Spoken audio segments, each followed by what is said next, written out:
I walked into the store that afternoon with a little spark of excitement humming inside me. I had spotted a tailored navy suit a few days earlier, sharp, elegant, exactly the kind of thing Paul loved to wear. Buying it wasn't just about clothing. It was about showing him I still paid attention, that I still cared about the details that made him feel confident. My plan was simple: surprise him, and maybe rekindle that easy smile of his I used to love. At the counter, I set the suit down as though it were something delicate, almost precious. The cashier swiped our joint credit card, and then her polite smile dissolved. "I'm sorry, ma'am. It's been declined." For a second, I thought I'd misheard her. Declined? My heart jumped. Heat rushed up my neck, and I forced a small laugh, the kind you make when you're desperate to hide your embarrassment in public. Trying to keep my composure, I pulled out my phone and called the bank right there, my fingers slightly trembling. It had to be some system glitch, I told myself. Something simple, nothing to worry about. But when the operator calmly explained that the card had already been maxed out for the month, my chest tightened. That didn't make sense. I hardly ever used it, and Paul was always careful with money. So why, suddenly, was there nothing left? I left the store without the suit, my cheeks still burning from that humiliating moment at the counter. The cashier's sympathetic look clung to me like a shadow, as if she knew more about my life than I did. On the drive home, I kept replaying the operator's words in my head. Maxed out. Maxed out. How could that even be possible? We weren't extravagant people, at least not in the way that phrase suggested. Paul and I had always lived with a kind of quiet balance. Bills paid on time, savings tucked away, splurges limited to birthdays or anniversaries. So why was I suddenly the woman standing in a store, card declined, like some reckless spender who'd lost control? The thought gnawed at me, and the longer I drove, the more it felt like a thread tugging at the edges of something I hadn't noticed before. By the time I pulled into the driveway, that little thread had turned into a knot in my stomach. I wanted answers, but I also didn't want to overreact. Maybe there was an error. Maybe Paul had paid something large and forgot to mention it. I tried to convince myself of those possibilities, but deep down, I felt it. The first flicker of doubt, sharp and unwelcome, whispering that something wasn't adding up. That evening, I sat at the kitchen table with my laptop open, staring at the bank's login screen longer than I should have. My hand hovered over the keyboard, almost afraid of what I might find. It wasn't like me to doubt Paul. He'd always been steady, predictable even, but something about the way the day had unfolded refused to let me rest. With a deep breath, I finally typed in the password. The account balance stared back at me, shockingly low. The operator hadn't exaggerated. The limit really was gone. My eyes flicked through recent transactions, most of them unfamiliar, but the details felt overwhelming. I shut the laptop quickly, almost as if closing it could make the unease disappear. Only it didn't. The weight stayed lodged in my chest, heavy and suffocating. I poured myself a glass of water, took a slow sip, and tried to shake it off. Paul would be home soon, and I wasn't ready to ask questions I wasn't sure I wanted answered. So I told myself to wait, to gather more clarity before I said a word. Still, I couldn't ignore the way my mind kept circling back to that moment in the store, to the embarrassment of being told my card was declined. And somewhere beneath that sting of humiliation, a darker suspicion began to take root. The next morning, I couldn't shake the unease. While the coffee brewed, I opened my laptop again, determined this time to see exactly where our money had gone. My hands felt clammy as I navigated to the detailed statement, the list of transactions unfolding like a story I hadn't agreed to read. Each line felt heavier than the last, my heart thudding as I scrolled. Luxury boutiques I'd never stepped foot in, cosmetics counters I hadn't visited. And then, my breath caught, a lingerie shop. My chest tightened, the kind of pressure that makes it hard to swallow. None of these purchases had ever made their way into our home, and I knew it. I searched my memory for explanations, but there weren't any that made sense. A cold wave rolled through me as the realization sharpened. These things weren't for me. Someone else had received them. Someone who wasn't supposed to exist in Paul's life. My hand gripped the edge of the table, as though holding onto it would steady me. But nothing about this discovery felt stable. It was like the ground beneath me had shifted overnight, and I was the last to notice. I tore through the house like a woman possessed, desperate to prove myself wrong. Closet doors flew open, drawers yanked, even the boxes tucked away in the attic. I searched every corner, praying to stumble upon one of those bags or receipts that would make sense of it all. But the shelves were bare, the drawers familiar, and the silence around me only confirmed what I already feared. None of it was here. I sank onto the edge of the bed, my pulse racing in my ears. For a moment, I let myself believe there might still be another explanation. Maybe Paul had been hiding gifts for me, saving them for some grand surprise. But as quickly as the thought arrived, it dissolved. He wasn't a man of elaborate gestures, never had been. No, the truth was uglier, and it was staring me right in the face. The lingerie, the perfumes, the designer bags, they weren't meant for me. They had another destination, another woman. And with that, everything shifted. My marriage, the trust I'd built with him, the life I thought I understood, it all felt like smoke slipping through my fingers. And yet, instead of breaking down, I felt something colder rising in me, a steel I didn't know I had. That night, while Paul laughed at something on the television, I sat quietly beside him, my mind running miles ahead. I could almost hear the echo of those charges ringing louder than the voices on the screen. Every time he reached for his drink or shifted in his seat, I studied him, wondering how long he'd been carrying this secret life right under my nose. The man I thought I knew suddenly felt like a stranger in my own living room. Sleep didn't come easily. I lay awake in the dark, staring at the ceiling, the weight of betrayal pressing down on my chest. I wanted to cry, to scream, to demand answers, but I didn't. Instead, I let the silence stretch, let it become the space where my thoughts could take shape. The more I turned it over in my head, the clearer it became. I couldn't rush this. I needed to be careful. By morning, my decision was made. I wouldn't confront him yet, not with emotions raw and evidence scattered across a digital statement. No, I needed proof, something undeniable, something that would speak louder than tears or accusations. And so I resolved to gather every detail, every receipt, every whisper of his double life. If he wanted to play games in the shadows, I would bring his lies into the light, but on my terms. I started small. Every evening, once Paul was asleep, I'd slip into the office and print the credit card statements one by one. The sound of the printer seemed deafening in the quiet house, but he never stirred. I kept each page neatly folded inside a folder I tucked deep into my desk drawer, hidden beneath old tax returns he would never think to touch. With every sheet, I felt like I was reclaiming a piece of control. At first, the act felt almost surreal. This was me, Gina, the trusting wife, the woman who once believed in his every word, now building a case like a detective. But with each highlighted charge, the woman I used to be faded further into the background. I wasn't naive anymore. I was preparing for battle, quietly and methodically, while Paul carried on as though nothing was wrong. During dinners, I played my role with precision. I smiled when he cracked a joke, nodded when he told stories about work, even leaned into his casual touches. He had no idea that the same woman laughing at his anecdotes was the one archiving his every betrayal after the dishes were cleared. And strangely, it gave me strength, because his lies no longer weakened me. They only fueled what I knew was coming. When I finally sat across from the lawyer, the fluorescent lights buzzed faintly above us, the smell of coffee and paper thick in the air.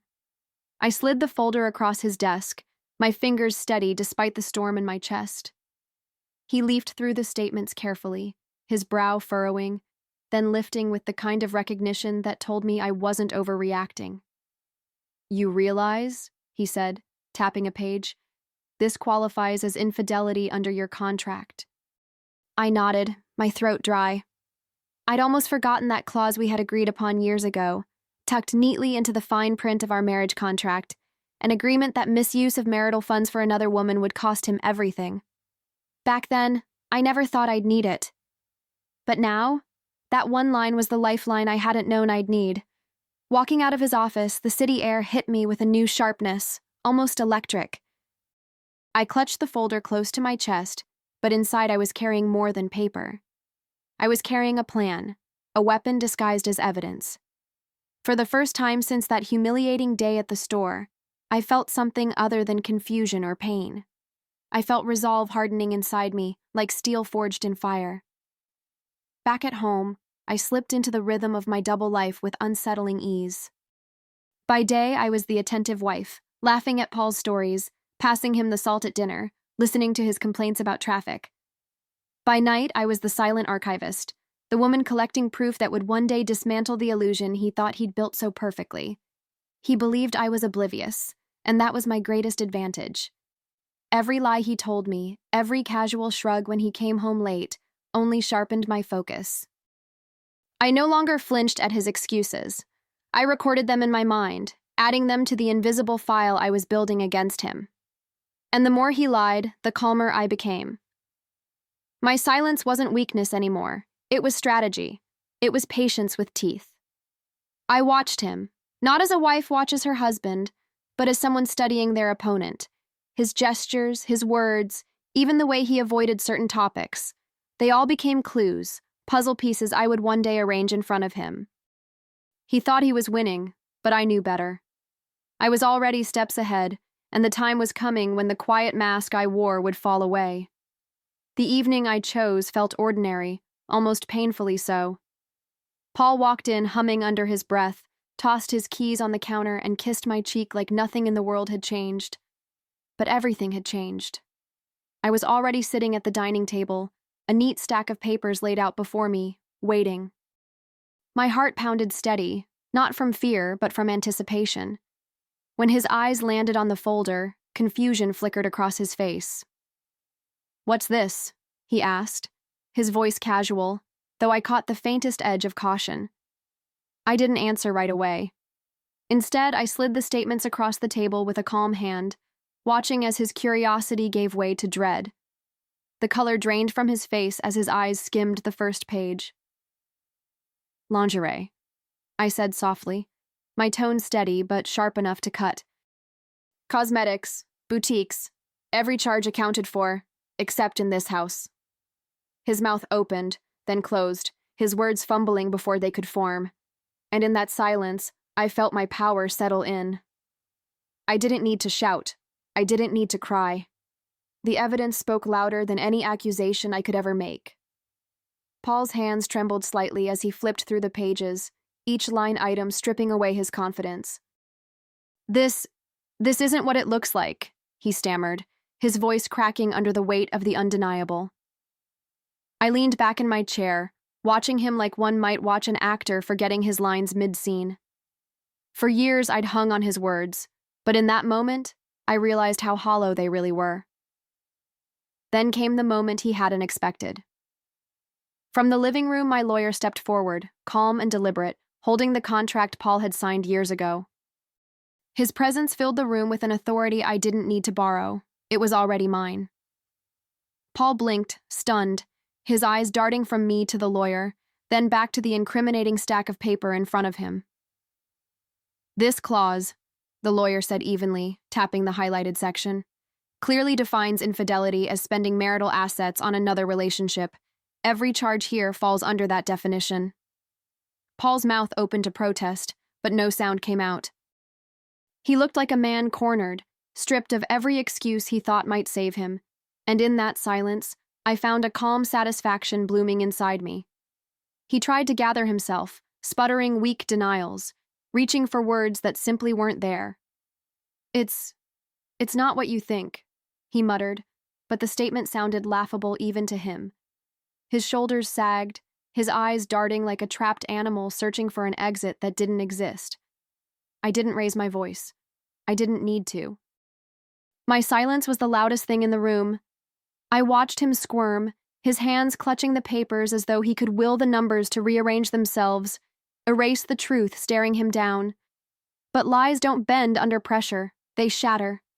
Every second that passed only deepened his shame, and I could see it. The man who once strutted with certainty now shrinking under the weight of his own betrayal. I sat there composed, every movement deliberate. For the first time in a long time, I wasn't the one on shaky ground. He was. And while he fumbled for excuses, I let the silence stretch, sharp and merciless, until it became clear. There was nothing left for him to say that could undo what he'd done. The weeks that followed moved with a strange clarity, as though the path had always been waiting for me. One by one, the pieces fell into place. Papers signed, accounts closed, his access cut off. Paul packed his bags under the shadow of legal orders, his protests muted now, his bravado drained. Watching him leave wasn't a moment of grief, it was release, like finally exhaling after holding my breath far too long. The other woman, whoever she thought she was, disappeared as quickly as she'd arrived. Without his wallet to prop her up, she had no use for him. I heard whispers of his calls going unanswered, his messages ignored. It almost made me laugh. He'd gambled everything on her, and in the end, she vanished the second the money dried up. Meanwhile, I stayed in the house we built together, only now it was truly mine. I walked through the rooms with a different kind of ownership, no longer clouded by his lies or weighted by his betrayals. For the first time in years, I felt light, unburdened, and as each day passed, I wasn't just surviving, I was beginning again, on my own terms. I remember the day I walked back into that same clothing store, the memory of humiliation still sharp in my mind. But this time, I wasn't carrying shame. I was carrying victory. The cashier recognized me, her eyes flicking for a moment as if she, too, recalled that awkward scene weeks earlier. I placed the same navy suit on the counter, slid my own card across, and watched it clear without a hitch. The approval beep felt like a triumph. Only this time, the suit wasn't for Paul. It was for me. I wanted to see myself draped in strength, wrapped in something that reminded me of how far I'd come. As I held it against me, the mirror didn't just reflect fabric. It reflected a woman who had walked through betrayal and come out the other side stronger, sharper, untouchable. Carrying the bag out of the store, I felt the corners of my mouth curve upward in a quiet smile. I hadn't just bought a suit. I'd bought back my dignity, my freedom, my sense of self. And unlike him, I knew exactly how to take care of what I'd earned. Sometimes I catch myself thinking about Paul, about the man who once promised forever and then gambled it all away. But the thought no longer hurts. It simply reminds me of what I survived. He thought he could spend my trust like spare change, that I'd never notice until it was too late. But in the end, he was the one left bankrupt, in money, in love, in respect. I, on the other hand, gained everything he lost. The house, the assets, the independence, yes, but more than that, I gained clarity. I discovered a strength I hadn't known was waiting inside me, and that strength carried me through every sleepless night, every moment of doubt, every paper I printed in secret. My revenge wasn't about rage, it was about reclaiming myself. And as I slip into that navy suit, the fabric smooth against my skin, I can't help but smile. Because it isn't just clothing, it's armor. It's proof that I survived the fire and walked out whole, paid in full. That's what I call it. Closure bought not with money, but with dignity. And that's something he can never take back.